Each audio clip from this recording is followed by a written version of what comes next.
Dovolujem si vás privítať na dnešnom už druhom verejnom zhromaždení konanom iniciatívou nezávislých a nespokojných občanov Organizačného výboru Fórum občanov Slovenskej republiky za priamu demokraciu a novú občiansku ústavu.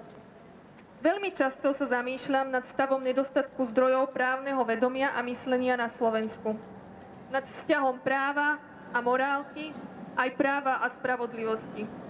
Právne vedomie nášho obyvateľstva sa z roka na rok viac a viac deformuje. Zamyslela som sa preto, ako prispeli predchádzajúce voľby do Národnej rady Slovenskej republiky k formovaniu morálneho a právneho vedomia a vôbec práva ako autonómnej spoločenskej hodnote. V tomto modernom svete voľby priniesli nový fenomén, ktorý v skutočnosti ukázal, že sa do parlamentu z nezvoliteľných miest prekrúžkoval nielen jednotlivec, ale dokonca aj politická strana s občianskym združením. Kebyže kandidovala politická strana samostatne, tak by zrejme dosiahla výsledok porovnateľný štatistickým ukazovateľom tesne pod hranicou zvoliteľnosti. Všetko však prebehlo údajne v súlade s právom a zákonmi. V súvislosti s voľbami a povolebnej realite sa pýtajú občania a predovšetkým mladí, či bolo morálne a spravodlivé lákať voličov na budúcnosť pre mladých, pre silnejšiu strednú vrstvu a moderné Slovensko, či dekriminalizáciu drog. Nehovoriac o predvolebných sľuboch a povolebnej realite. Pýtam sa preto, kde je morálka? Niektorí majú viac práce a niektorí nemajú z čoho žiť. Majú 2-3 platy, ale rozbité manželstva. Niektorí majú viac bytov a niektorí nemajú kde bývať. Majú síce krajšie domy, ale neúplné rodiny. Niektorí majú viac vymoženosti, ale menej času. Majú viac hmotných statkov, ale nie svedomia. Niektorí majú viac titulov, ale menej rozumu. Máme síce viac odborníkov, ale viac problémov. Naučili sme sa ponáhľať, ale nikdy nie čakať. Väčšina má vyššie platy, ale nižšiu morálku. Neustále počúvame dookola to Fico, to Fico, to Fico. Kto je vlastne zodpovedný? Všetci sme zodpovední. Aj tí chamtiví a nenásytní, aj tí, čo sedia ticho. A každý má na to svoj podiel. Dňa 1. septembra 2011 sme si pripomenuli 19. výročie prijatia Ústavy Slovenskej republiky, ktorá bola schválená 1. septembra 1992 Slovenskou národnou radou. Niektorí však nevedia, že popri Ústave Slovenskej republiky z roku 1992 je ešte v platnosti aj Ústava z roku 1960. Terajšia Ústava Slovenskej republiky nebola ani zverejnená vo Vestníku Slovenskej republiky, ale vo Vestníku cudzieho štátu. V období zmeny federácie na samostatný štát a tak povediac ohrozenia demokracie boli takéto právnické detaily však bezpredmetné. Nebolo v záujme nikoho ohroziť celý právny systém nového štátu, ktorý sa tak povediac zrútil do ekonomickej priepaste pri vzniku obrovského deficitu. Rozmýšľam však nahlas, čoho všetkého sa človek musel vzdať, a to nie len rokom 1989, ale o čo prichádza po 20 rokoch samostatnosti Slovenska. A to o prácu, o bezplatné vzdelanie, o zdravotnú starostlivosť, vymožiteľnosť práva a mohla by som pokračovať ďalej. Myšlienka tohto dňa totiž znie: tento právny štát nie len, že je od vzniku bezprávny, ale začína byť už aj nebezpečný. Narastá nezamestnanosť a s ňou spojená kriminalita. Chcem preto poukázať na skutočnosť platnosti či neplatnosti našej terajšej ústavy Slovenskej republiky, nakoľko tá predchádzajúca oficiálne zrušená nebola. Ale my hovoríme o ústave ako najvyššom a najdôležitejšom zákone Slovenskej republiky. Tento kódex ja osobne, tak ako aj verejní činitelia, považujem iba za štátny symbol, výsmech občanom a podvod.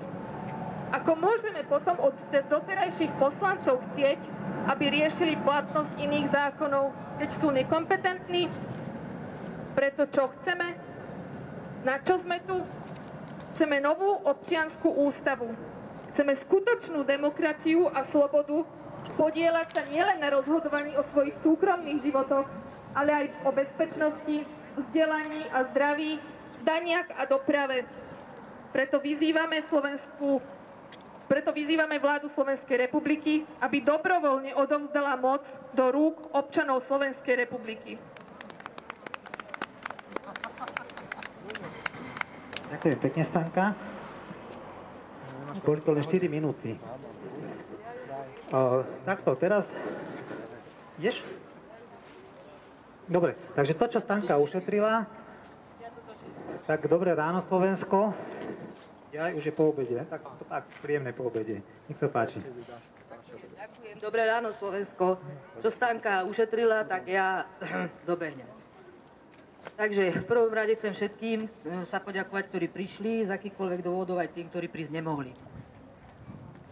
Na úvod si všetci teda spoločne sme si uctili pamiatku nášho priateľa, človeka, s ktorým bohužiaľ odchádza polovica slovenského srdca, tá druhá zostáva a plače.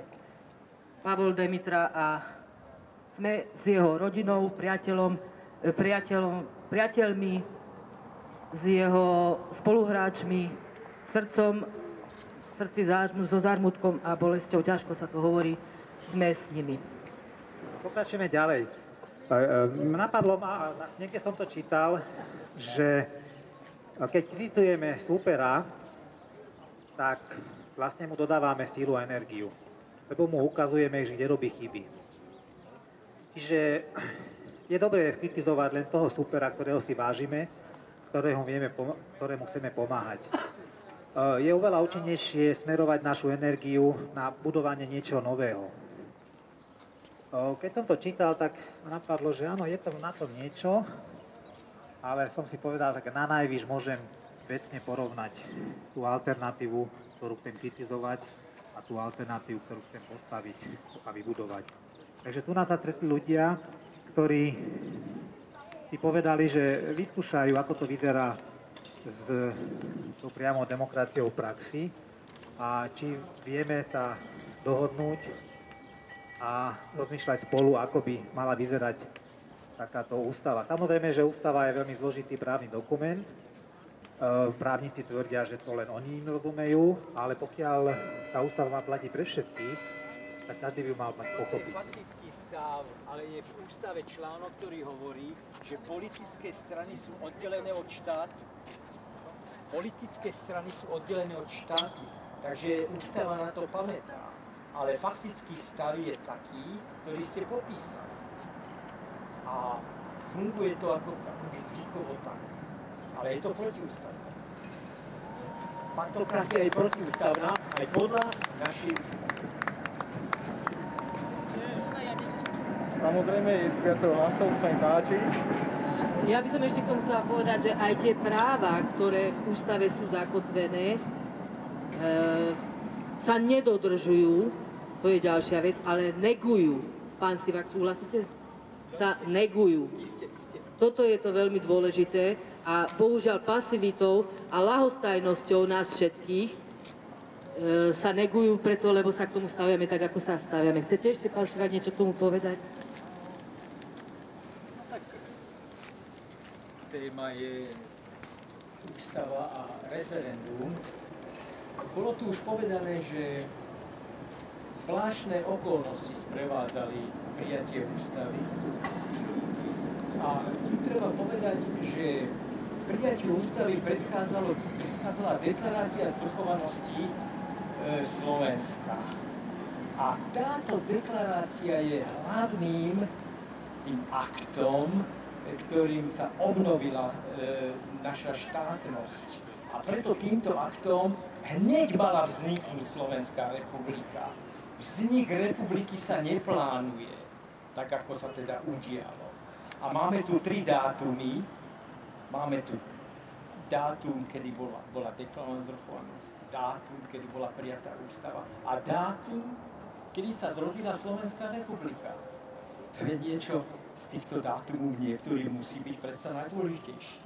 A musí platiť hneď. A preto sa stalo to, áno, čo sa stalo, ako tu bolo povedané. Áno, referendum. Máme my vlastne referendum? Keď chcel by som vás teda vyzvať sa zamyslieť nad týmto pojmom. Nemáme.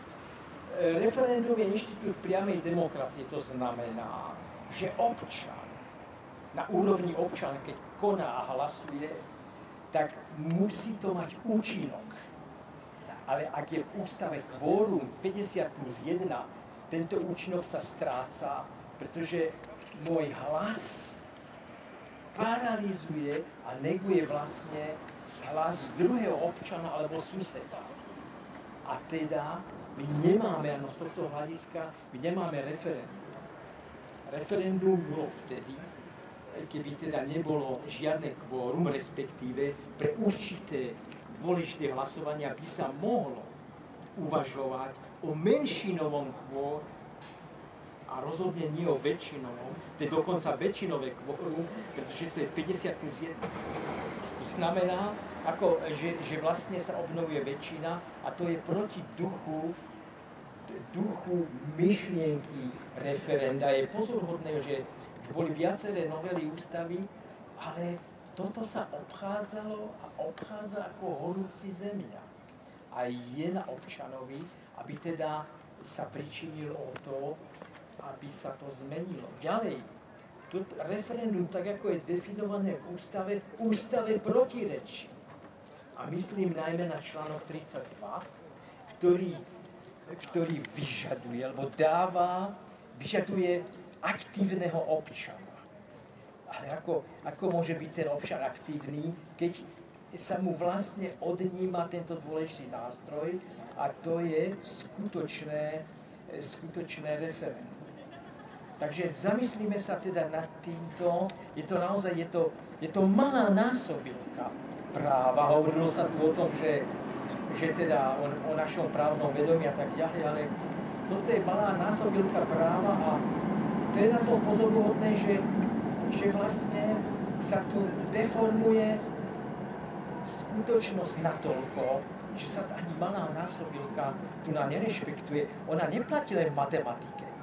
Každá oblasť má svoju malú násobilku a táto malá násobilka je rovnako exaktná ako v matematike. A keď sa nedodržiava, tak má rovnaké následky.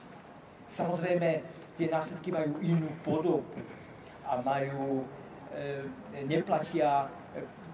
platia rôzne v časových obdobiach. Ako sa niekedy povie, že isté mlyny melú pomaly, ale melú isto. Taktiež sa tu hovorilo o dvojnásobných platoch. No, tak nie je to celkom absurdné, ak vyjdeme z údajov Eurostatu. Eurostat je seriózna štatistika. Keď si otvoríme Eurostat za posledné roky, tak sa tam potvrdzuje jeden údaj. Priemerná produktivita práce na Slovensku je 62,5% priemernej produktivity práce v EÚ. Či už to bola 25 alebo 27. Ale priemerná hodinová mzda v tých istých podnikoch na Slovensku je iba 30% priemeru EÚ. Číslo 2, že dvojnásobné platy. Číslo 2 tu máme. Podelme si 62,5% delené 30, to je zhruba 2. Čo to znamená? Že polovica produktivity práce, ktorá produktivita práce je základom mzdy. Nie je to zadarmo, nie je zaplatená a odchádza zo Slovenska. A mala by tu byť. Sme rovnako občanmi Európskej únie ako iní. A teraz sa podržme, lebo hovoril som o malej násobilke. Ďalšiu realitu, ktorú už mnohí z nás nevnímame, to sú zase, by som povedal, neslýchané fakty a veľké čísla. Sa tu hovorí o miliardách a nevnímame, ani si neuvedomujeme, že miliarda je 1000 miliónov. Tak niekto si už dal námahu, aká suma odchádza zo Slovenska. Zo Slovenska takto odchádza denne vrátane nediel a sobot 80 miliónov eur. 80 miliónov eur sú 2 miliardy 400 miliónov v starej mene. Takže zamyslíme si, uvedomme si, aká je to teda suma. Ano, a takisto si uvedome, že teda niečo také sa deje, ano, a pritom je to neslýchané. A teda je tu cesta. Je tu cesta, ako teda našu situáciu zlepšiť. A toto aj pokladám. Ja to poviem to len mierne. My touto sumou Európsku úniu úverujeme. Ja netvrdím, že má benefit z toho Európska únia, ale aj samozrejme aj iné subjekty a nadnárodné korporácie. A pričom sa o tomto veľmi dobre v Európskej únii vie, aj som dostal odpoveď na to, totiž na vyrovnávanie týchto rozdielov je vyčlenených v európskom HDP 1%. Jedno symbolické 1%, ktoré tiež nečerpáme. A z tohto hľadiska, že my Európsku úniu úverujeme, preto nemôžeme podporiť Euroval, podľa môjho názoru. Lebo my už Európsku úniu úverujeme. Ďakujem za pozornosť. Ďakujeme aj my. Chcem sa opätovne a opakovane pánu Sivákovi poďakovať za jeho názor, ktorý nemá obavy vysloviť nahlas a verejne. Ďakujeme, pán Sivák. Mňa napadla jedna vec počas Marianovho rozhovoru. V podstate to napadlo už dávnejšie, ale teraz mi to naskočilo, že to súvisí možno. Jeden chlapík ma upozornil na to, že 68. rok, na jar, bol zadusený reťazami ruských tankov. Dnešná revolúcia, jeseň 98, zase bol zadusený bahnom amerického komercionalizmu. Pomýšľal som nad tým, že áno, môže to byť tak. Druhá vec, hovorí sa to o štrajku a revolte a o dodržiavaní ústavy. Tak ja si pamätám, pred nejakým časom leteckí dispečeri vo Francúzsku chceli štrajkovať a povedali, však poďme štrajkujte, my tam dáme vojakov a nič sa nedieje. A vy si môžete hľadať svoju robotu. Tak oni začali štrajkovať takým spôsobom, že začali dodržiavať všetky bezpečnostné predpisy. A čo sa stalo? Nič nefungovalo. Bezpečnostné predpisy väčšinou ľudia robia od stola, ktorí tomu vôbec nerozumejú, ale musia si urobiť nejakú čiarku a vôbec nad tým nerozmýšľajú. Takže ja si myslím, že najjednovší proces dôsledne vyžadujme a dodržiavanie všetkých doteraz platných zákonov. Na každom kroku. A ešte jedna pripomienka. Marian hovorí, že mali by sme tu nejak uzlákať ďalších ľudí a tak. Ja som veľmi citlivý na hociaký náznak násilia a to mali by sme, pre mňa je násilie. Áno. Ja by som povedal, že môžeme pripraviť také podmienky, že ľudia môžu prísť a môžu spolupracovať. Lebo ako náhle niekoho do niečoho nutíme, tak existuje tzv. Zákon akcie a reakcie. Čím niekoho do niečoho viac tlačím, tak tým on kladie väčší odpor.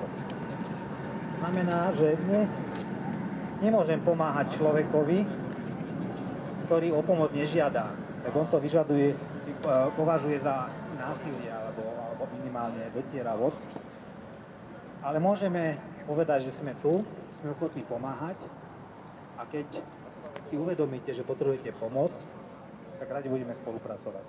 Takže toto len také bočné úvahy a neviem, ďalší rečník, To je ďalší rečník. Dohodnutý? Nedohodnutý? Aha. Dobre, takže plynule prejdeme teda od tých dohodnutých rečníkov do nedohodnutých. Takže prosím vás, každý, kto ste tu na námestí, pokiaľ máte čo povedať a nemáte to komu, môžete tu povedať do toho mikrofónu, možno vás nikto niekedy vypočuje.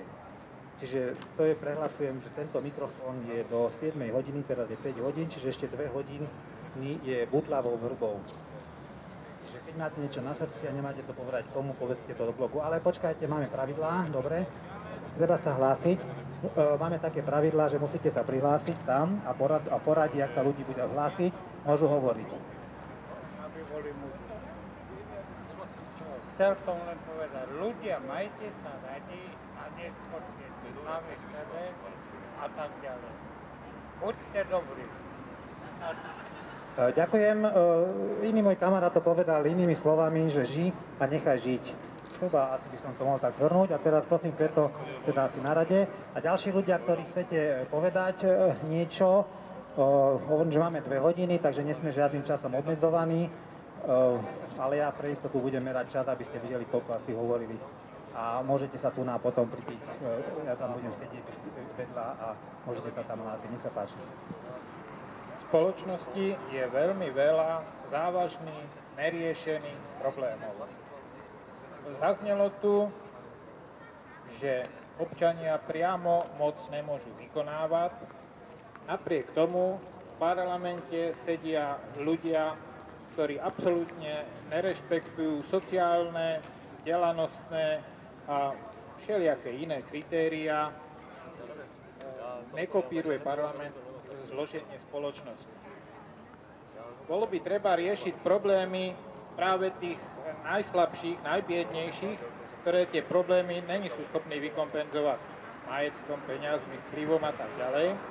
K tomu vôbec nedochádza. Ja mám takú víziu, že vstup do parlamentu ako zákonodárneho zhromaždenia, ktoré rozhoduje o veľa veciach v tomto štáte, by nemal byť viazaný na členstvo alebo nejakú spoluprácu s politickou stranou. Aj radoví občania, ktorí sa nachádzajú tu na námestí, som hlboko presvedčený, že sa tu nájdú ľudia s dostatočnou inteligenciou, aby tu mohli po napríklad predbežnej príprave na nižších stupňoch moci a vlády zasadnúť v parlamente. Uvedú príklad. Možná sú tu, však som tady sledoval, v centre Bratislavy aj bezdomovci. Medzi bezdomovcami sú aj vysokoškolsky vzdelaní ľudia, ktorí by dostali podporu od ostatných bezdomovcov. Sú tu nezamestnaní, ktorých by sa podporili nezamestnaní. A ako náhle ľudia, aby tohto typu, aj takéhoto zloženia by sa dostali do parlamentu, všetky vážne problémy by sa začali veľmi urýchlene riešiť. To je zatiaľ všetko.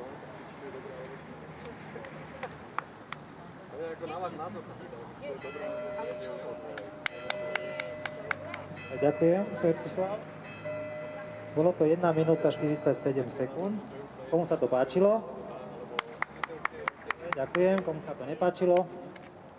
Dobre, takže ďalší rečník na rade je Jan. Čo sa páči? Ďakujem pekne. Bolo by dobre, keby sa stále viac ľudí pripájalo. Nie len teraz, čo bolo dobre každý týždeň robiť takúto voľnú tribúnu, ale neustále, keď sa nejaká krivda deje, ľudia nemajú mlčať.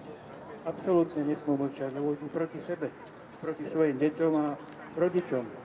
Čiže kto mlčí, tam je dokonca na to aj zákon, zamlčiava zločin, ktorý sa tu deje, nedodržiavajú zákony naši tzv. Predstaviteľe, tzv. Zástupcovia, ktorých vlastne ani nechceme. A keď sa tu povedalo, že majú dodržiavať zákon, tak budeme to dôsledne robiť a budeme na to dohľadať, pretože sme nielen voliči, živiteľe, ale sme všetci kontrolóri. A keď zamlčiavame, alebo keď nadržiavame týmto zločincom, sme vinní. Na to sú asi 4 paragrafy. Ak niekto To niekoho zaujíma, čo sa tu deje. Či niektorí to majú úplne absolútnu moc nad zákonom a my sme tak pod zákonom, že niekto napríklad z SBS-ky nastrčí babky alebo detkovi Tatranku alebo rožok do kabelky, do vrecka by mal výsledky, tak ten človek dostane pokutu, druhý raz to má nastrčené, SBS-ka dostane odmenu, že sa mu to podarilo, že tam nestojí len tak. Druhý raz to dostane, niekde nastrčené niečo, tak už má podmienku na 2 roky.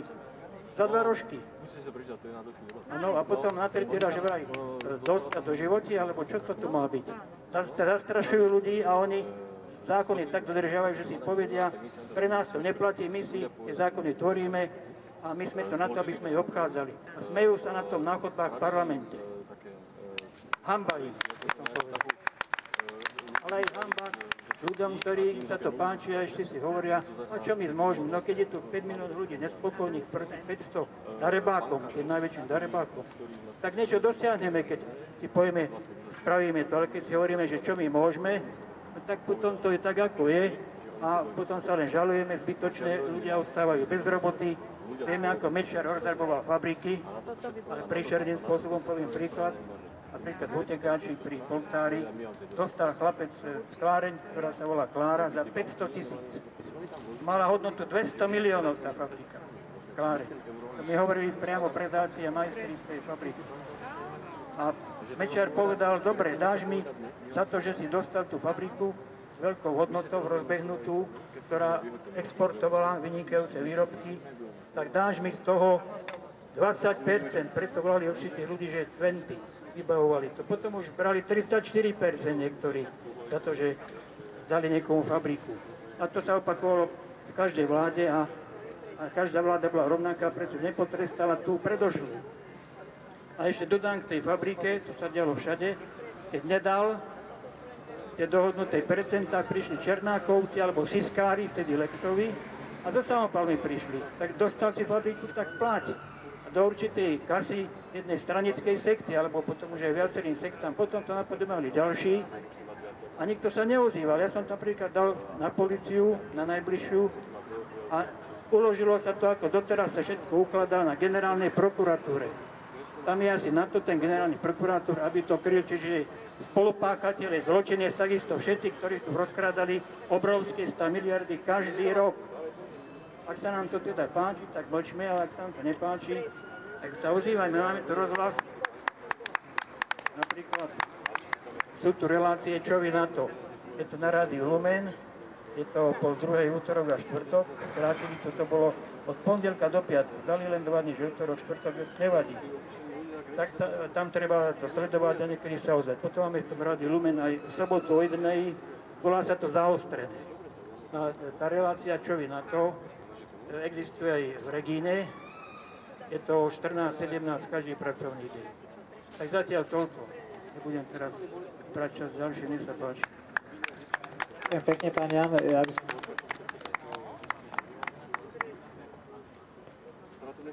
Rád, dobre už to funguje. Ja by som poprosil, aby rečníci sa posunali nižšie, aby na kamere bol lepší záber, viac svetla na slnku. A zase dovolím vstúpiť tu na pani ešte, než odídete, keď som ma pýtala.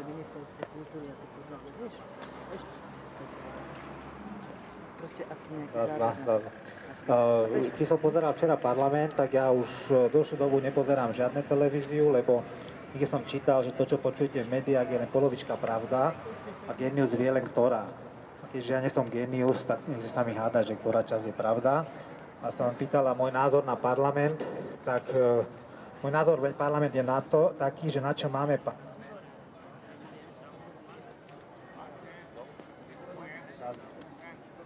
Haló, raz za asistent.